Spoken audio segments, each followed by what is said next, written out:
Hey there, and welcome back to our travel channel where we bring you the most incredible adventures on Earth. Today we're taking you to the west coast of the USA.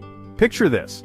It's a place where you can stand under trees so tall, they block out the sun, explore cities that have shaped the world, and gaze into a lake so deep it feels like it's hiding secrets from another time. Think of rugged cliffs dropping into crashing waves, bustling markets filled with the scent of fresh coffee, and quiet trails where the only sound is your own breathing. We're not just here to show you a boring old vacation. Oh no, we're throwing you right into the middle of the wildest adventure challenge you can imagine. Can we pack the most jaw-dropping, heart-pounding spots on the West Coast into one video and convince you to grab your bags and head out the door? Trust us, we've got something so big planned it's going to leave you speechless. Stick with us because every single moment of this journey is going to get crazier and more exciting. We'll start with some wild facts about the region to get you hooked. Then, we'll take you step by step through must-see places from the sunny shores of San Diego all the way up to the rainy streets of Seattle, with stops at deserts, mountains, and beaches in between. And at the end, we're dropping a reveal so amazing, you'll want to jump on a plane before we even finish talking. Here's a little teaser for you. Stay until the very last second, because we're giving away the exact location of a secret West Coast spot you won't find in any travel book, complete with coordinates so you can visit it yourself. Imagine discovering a hidden cove or a quiet lookout all your own. Are you ready to dive in? Hit that subscribe button, tap the bell so you don't miss a thing, and let's kick off this unbelievable trip along the West Coast together. Before we pull you into this whirlwind of an adventure, let's get you fired up with some facts about the West Coast that'll make you sit up and say, "Wait, really?" First, let's talk about Northern California. This area is home to some of the most incredible giants you'll ever see. The redwood trees here grow so tall, reaching over 350 feet into the sky, that you have to crane your neck all the way back just to see their tops. They're the tallest trees on the planet. Imagine standing at the base of one, feeling tiny as its thick trunk stretches up and up, covered in rough bark that's been there for centuries. The air smells like pine and earth, and sunlight filters through the branches in golden streaks. Not far away in Sequoia National Park you'll find General Sherman. This isn't just any tree, it's the largest one on Earth by volume. Picture a massive ancient giant over 2,000 years old with branches so wide they could shade an entire picnic. Its trunk is so thick you'd need a dozen people holding hands to circle it. A park ranger walks up to you, hands you a little pine cone from its base and says, "This tree was growing before the Roman Empire was even a thing." Can you believe that? You hold that pine cone, feeling its prickly edges, and realize you're touching history. Now let's head up to Seattle, where something totally different started small and took over the world. You know Starbucks, right? That coffee shop on every corner? It all began with one little store in Pike Place Market. Picture yourself standing outside it, the smell of fresh coffee beans drifting through the air, as people bustle around buying fish and flowers. The wooden sign creaks above you, and you can hear the baristas calling out orders over the hum of the crowd. That single shop sparked a global coffee revolution, changing how you enjoy your morning cup forever. But the West Coast isn't always peaceful. Back in 1980, Mount St. Helens erupted with a boom so loud it shook the ground for miles. You'd see ash falling like snow, trees knocked flat, and a whole landscape transformed in minutes. The crater still smokes a little and the hills around it are scarred with gray streaks. A hiker points to the peak and tells you, "This mountain reminds us nature's still in charge." Down south in California, there's another kind of legend. The Hollywood sign sits on a hill, gleaming white against the green. It used to spell out Hollywoodland to advertise houses, but now it's a symbol of big dreams and movie magic. You stand below it, the letters towering overhead, and a local leans over and says, "Everyone who sees this wants to be a star." These stories are just the beginning. Let's dive into the real adventure now. Welcome to San Diego, where the sun shines almost every day and the energy pulls you right in. We're starting this journey strong. Imagine stepping into a city where the weather's so perfect, you barely need a jacket, even in winter. The sky's a bright blue and a warm breeze carries the faint scent of salt water. Your first stop is Balboa Park, a huge 1,200-acre slice of paradise right in the middle of town. People call it the Smithsonian of the West, and you'll see why. You wander through 17 museums packed with art, history, and science. There's a room full of old paintings, another with dinosaur bones, and one where you can touch real meteorites. The gardens bloom with flowers in every color, roses and lilies nodding in the sunlight. And then there's the San Diego Zoo. You walk up to a big enclosure, and a zookeeper waves you over, pointing to a panda chewing on bamboo. She smiles and says, "This little guy's one of our favorites." You watch it roll around, its black and white fur fluffy against the green, and hear kids giggling nearby. The buildings here look like they're from an old Spanish storybook, with arches and tiles that make you feel like you've stepped back in time. You find a shady spot under a big oak tree, unpack a sandwich and just sit there, listening to birds chirping while the breeze rustles the leaves. Families stroll by and you spot a group playing frisbee on the wide lawn. It's the kind of place where you could spend hours without even noticing. Next, you head to La Jolla Cove. The water's so clear you can see straight to the bottom. You slip on a snorkel and dive in, the cool waves wrapping around you. Suddenly, sea lions glide past you, their big eyes curious as they twist through the water, their sleek bodies shimmering in the sunlight. A kayaker paddles by, balancing on the gentle swell, and calls out, "You won't find water this pretty anywhere else around here!" The beach is small, tucked between cliffs that rise up sharp and rocky, but the view stretches out forever across the ocean, an endless sheet of blue. When you climb out, dripping wet, La Jolla's waiting with fancy shops and restaurants. You sit at a table by the water, the salty breeze brushing your face, and dig into a plate of fish tacos piled high with fresh salsa and a squeeze of lime. The fish is flaky and warm, and you can hear the waves lapping just feet away. After that, you're off to the USS Midway Museum. This giant aircraft carrier floats on the harbor, its gray hull massive against the skyline. You step aboard, the deck creaking under your shoes. You duck into cockpits of old fighter jets, run your hands along the controls, and explore 60 exhibits that tell stories of sailors and battles. There's a radio room with crackling voices, a mess hall with metal trays, and a huge engine humming below. A veteran guide walks up, points to a plane with a faded star on its wing and says, "I flew one just like this back in the day." Your San Diego day ends at Coronado Island. You drive over a bridge that curves high above the water, the city skyline shrinking behind you as the sun glints off the bay. The Hotel del Coronado greets you, a grand old place from 1888 where presidents and movie stars once stayed. Its red roofs and white walls look like something from a postcard, and you can almost hear the echoes of old ballroom music. You kick off your shoes and step onto Coronado Beach. The sand's soft under your feet, warm from the day's heat, and the waves roll in slow and gentle, whispering against the shore. A lifeguard tosses you a volleyball and says, "Come play with us." You join in, laughing as the ball flies back and forth, the sun dipping low and turning the sky a soft orange. The game goes on until the light fades and you flop down on the sand, catching your breath. San Diego's got that magic mix of chill and excitement. We're just getting warmed up though, let's see if the next stop can outdo this. Now, you leave San Diego's waves behind and head inland to Joshua Tree National Park. This place feels like you've landed on another planet. Nearly 800,000 acres of desert roll out in front of you, dotted with strange rock piles and plants that look like they're from a Dr. Seuss book. The ground's a mix of sand and cracked earth baked golden by the sun. Those famous Joshua trees stretch their twisted branches up toward the sky, their spiky leaves casting jagged shadows.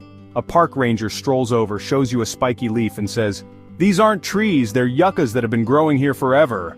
Two deserts meet here, the Mojave and the Colorado, blending into a landscape that's rugged and beautiful all at once. You can almost feel the heat rising off the sand as you take it all in, the air dry and sharp in your lungs. The silence is huge, broken only by the rustle of a lizard darting across the dirt.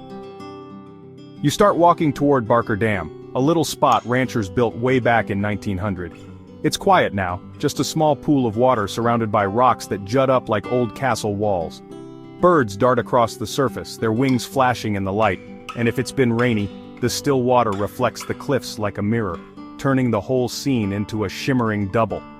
You pull out your camera, because this is the kind of shot you'll show off later. The colors are so vivid they almost glow. You sit by the edge for a minute, watching a dragonfly hover over the water, its wings buzzing softly. Then, you move on to jumbo rocks. These massive granite boulders tower over you, some so big they dwarf a house.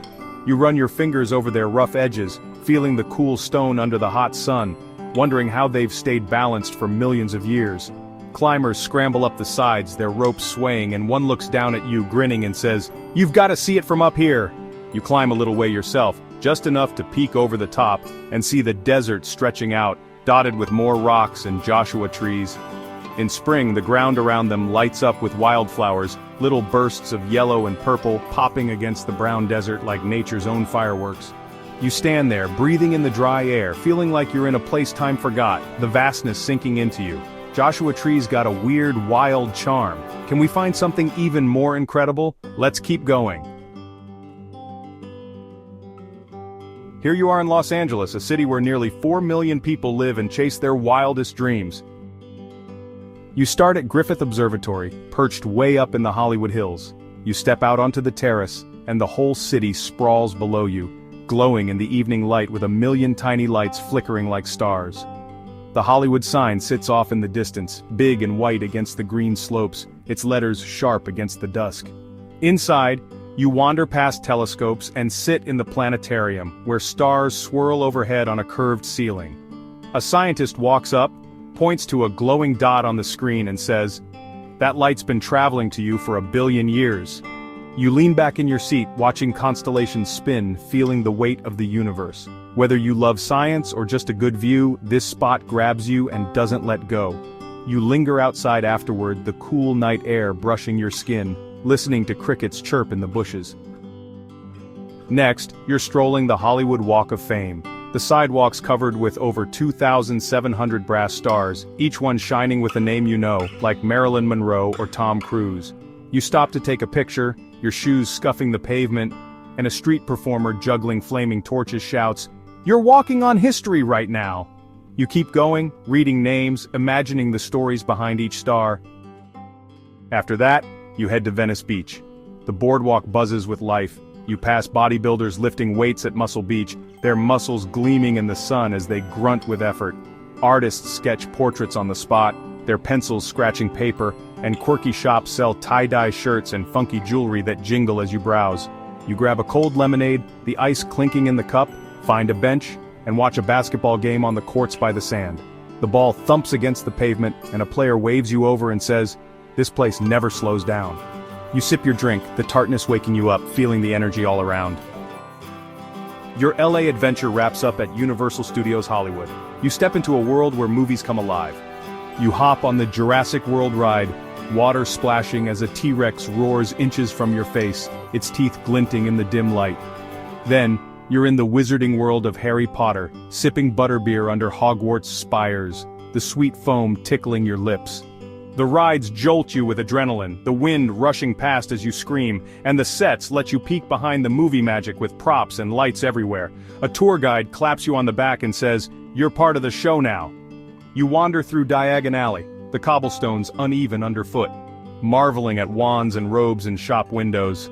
LA's a whirlwind of energy and excitement. We've got more to come, so hang on tight. You arrive in Santa Monica, and it feels like the heart of Southern California welcomes you with open arms.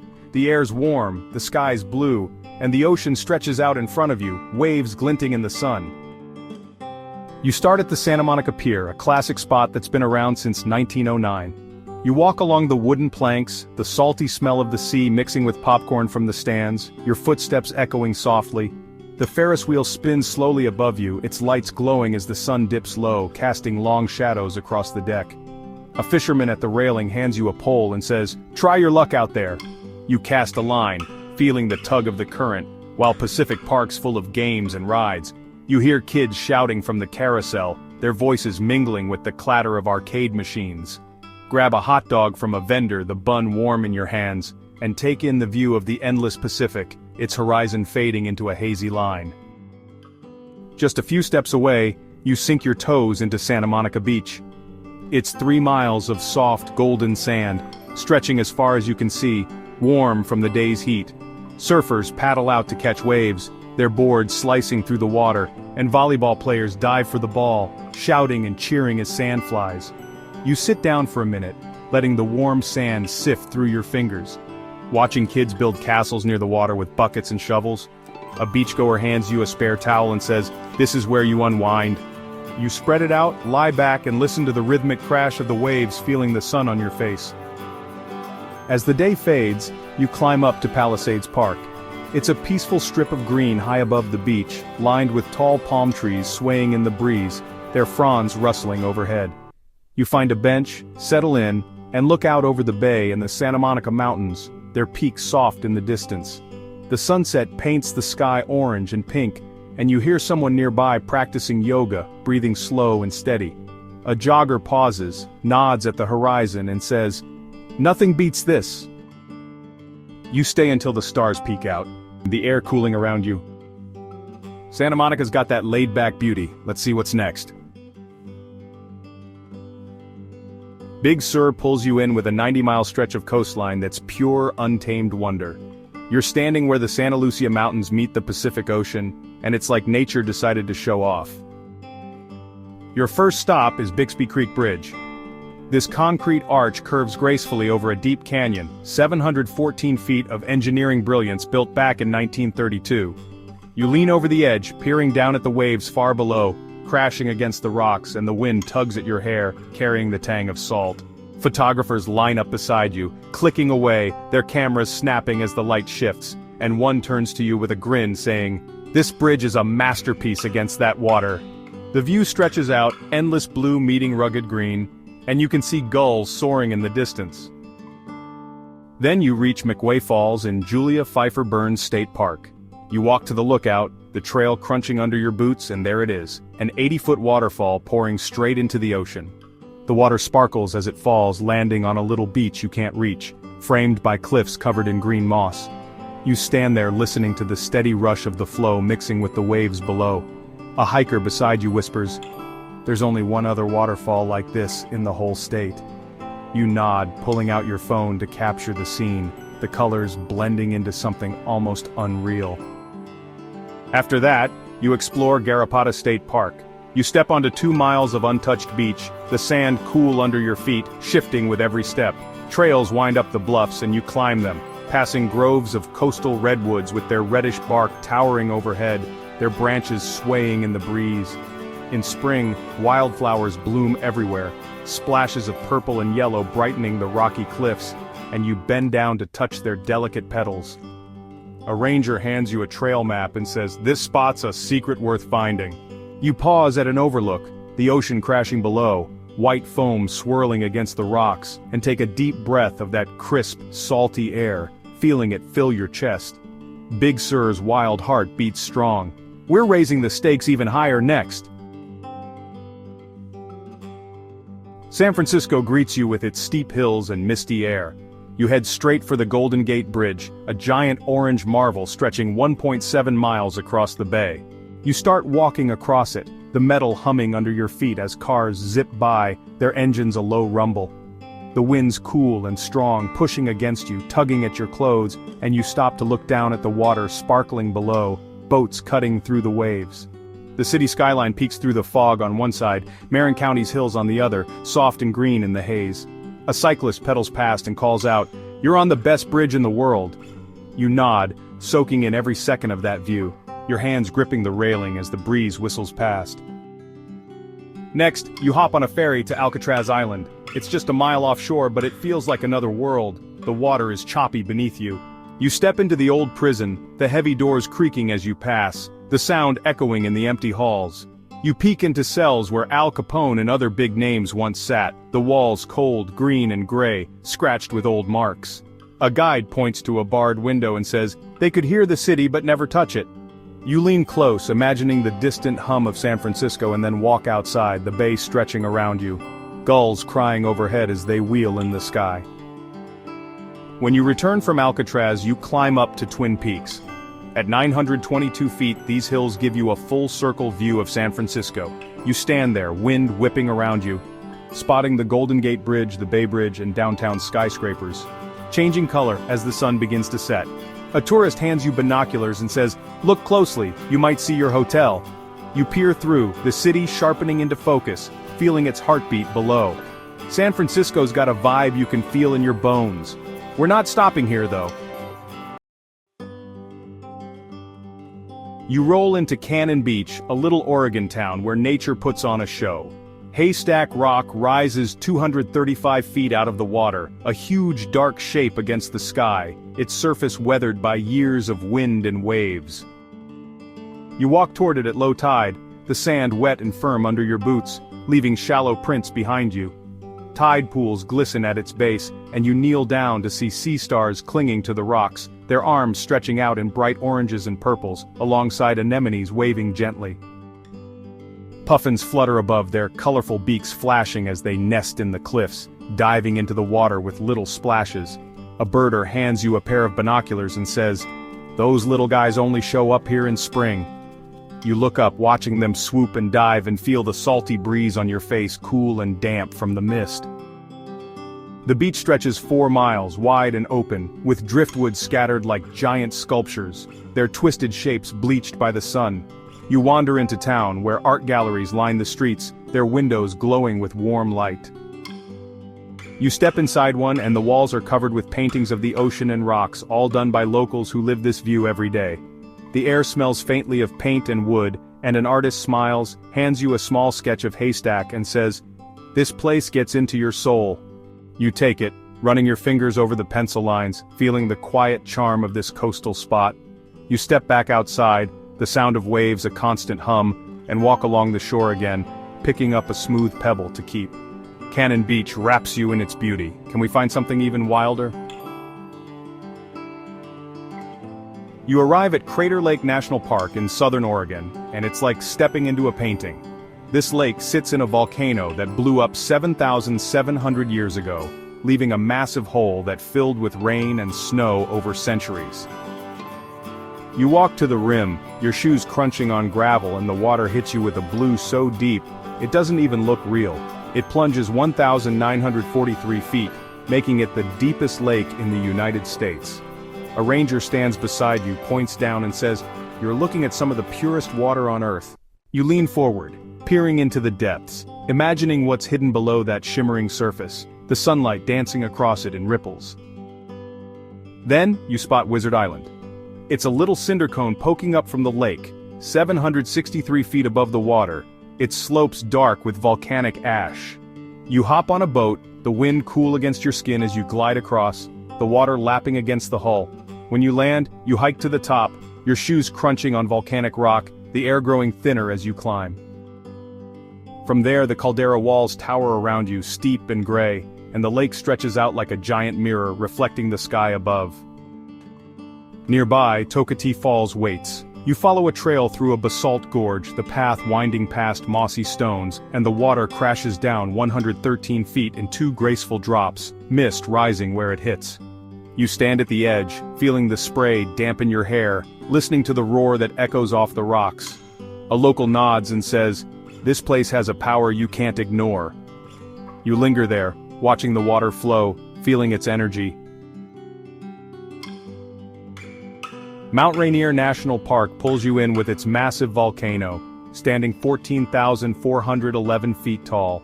You look up, and its glaciers gleam in the sunlight, icy rivers trickling down the sides, their paths shining like silver threads. You head to Paradise, a spot on the southern slope where meadows burst with life. In summer, wildflowers blanket the ground in pinks, blues, and yellows, stretching out toward the mountain, their sweet scent drifting on the wind.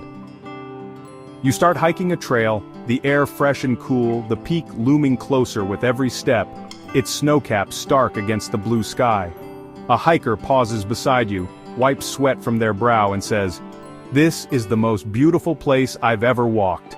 You smile, feeling the crunch of pine needles underfoot, the trail winding through patches of shade. You stop to catch your breath, and the view opens up. Snowy ridges, green valleys, and rocky cliffs surround you, the landscape rolling out like a painting. You can hear the faint rush of water from the glaciers, carving their way through the stone, a low murmur in the distance. The trails here fit everyone, from a short stroll to a tough climb, and every turn shows you something new, like a hidden pond or a glimpse of a deer slipping through the trees. You sit on a rock, the mountain filling your eyes, and feel the quiet strength of this place, its stillness wrapping around you like a blanket. You pull out a snack, munching as a chipmunk comes close, and watch clouds drift across the peak. Mount Rainier's raw and alive. We're pushing this adventure to the limit.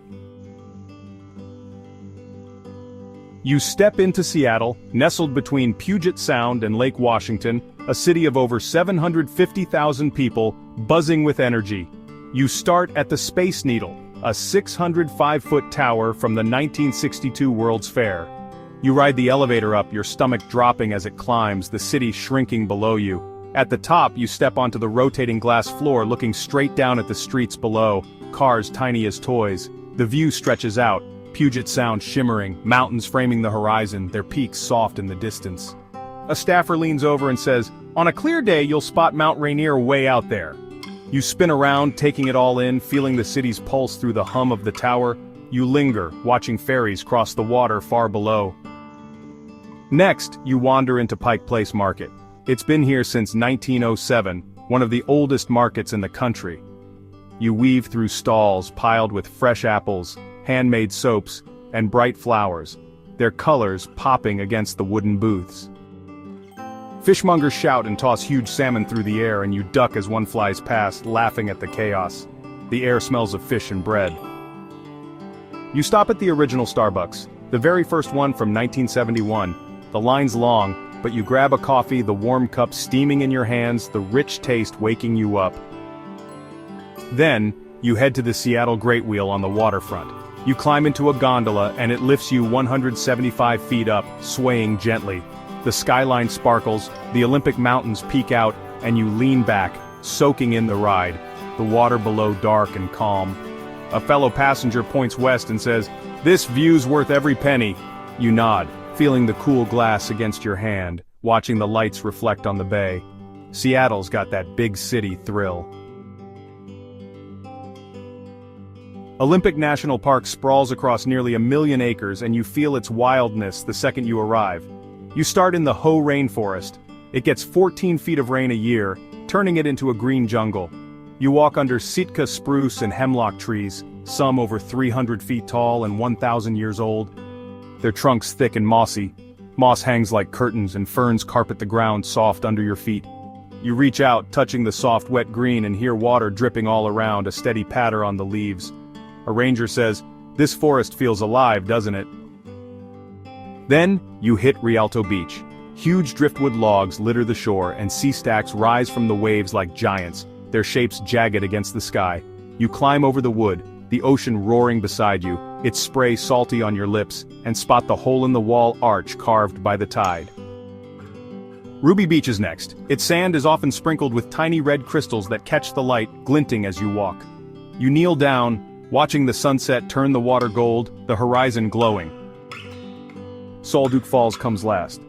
You stand on a rustic bridge watching water split into streams as it drops 48 feet into a gorge, the mist rising up to meet you. You dip your toes in the nearby hot springs, the warmth sinking into your skin, steam curling in the air. A camper smiles and says, "This is the perfect way to end a day." You sit by the springs, feeling the heat, listening to the falls. Yosemite National Park opens up across 1,200 square miles, and you feel tiny standing in it. You start at El Capitan, a 3,000-foot granite wall that shoots straight up, smooth and sheer. Climbers dangle from ropes, tiny dots against the rock, and you tilt your head back, amazed it's even real, the stone cool under your hand. Yosemite Falls is next, one of the tallest in North America at 2,425 feet. You hike to the base in spring, the trail muddy underfoot. And the roar hits you first, then the mist soaks your shirt, chilling your skin. You laugh, wiping water from your eyes, feeling the power shake the ground. Then, you climb to Sentinel Dome. It's 8,122 feet up, but the trail's worth it, winding through pines that smell sharp and fresh. You reach the top, and the whole park spreads out below. Yosemite Valley's green sweep, Half Dome's curve, and the Sierra Nevada's snowy peaks, their edges sharp against the sky. You sit on the granite, wind cooling your face, and take a long, slow breath, the vastness filling you up. A ranger hands you a water bottle and says, "This view's why people keep coming back." You sip the cold water, watching a hawk soar below, its wings cutting the air. Yosemite's scale is unreal. You reach Lake Tahoe, straddling California and Nevada, and it's like stepping into a postcard. The water's 1,645 feet deep, the second deepest in the US, and so clear you can see fish swimming far below, their shapes darting in the light. You start at Emerald Bay State Park. The bay's a mix of blue and green, framed by pine-covered hills, their needles rustling in the breeze. You walk down to Viking's home, a 1920s mansion with Scandinavian vibes, its stone walls and carved wood fitting perfectly into the wild. The roof sloped like a Viking hall. A guide opens the door and says, "Imagine living here with this view." You step inside, the wood creaking, peering out at the bay through a window. Next you hit Sand Harbor. The beach glows with golden sand, and you wade into the water, cool and crisp against your legs, the chill waking you up. Kayakers paddle past, their oars dipping quietly, and you rent one, gliding out to feel the lake's calm, the surface smooth beneath you. You stop at Fanet Island, the only island in Tahoe. What's left of a little stone tea house sits there. The Vikings' home's owners would go there for tea and the view. It's now a mysterious place, left from 1928, its walls weathered by time. You climb up, the bay stretching around you, mountains rising in the distance, their peaks soft in the haze. You sit for a moment, the silence wrapping around you, feeling Tahoe's beauty sink deep. We've got one last surprise. What an incredible journey. We hope you enjoyed this wild ride along the West Coast with us. We took you from San Diego's sunny beaches to Tahoe's quiet waters, showing you the most amazing spots we could find, from towering trees to crashing falls, bustling cities to silent deserts. Where do you want to go first? Tell us in the comments below. Oh, and that secret spot we promised? It's a hidden cove near Big Sur at 36.2821 north, 121.8619 west. Pack your gear and check it out. Hit that subscribe button, ring the bell, and we'll catch you on the next big adventure. Safe travels, everyone!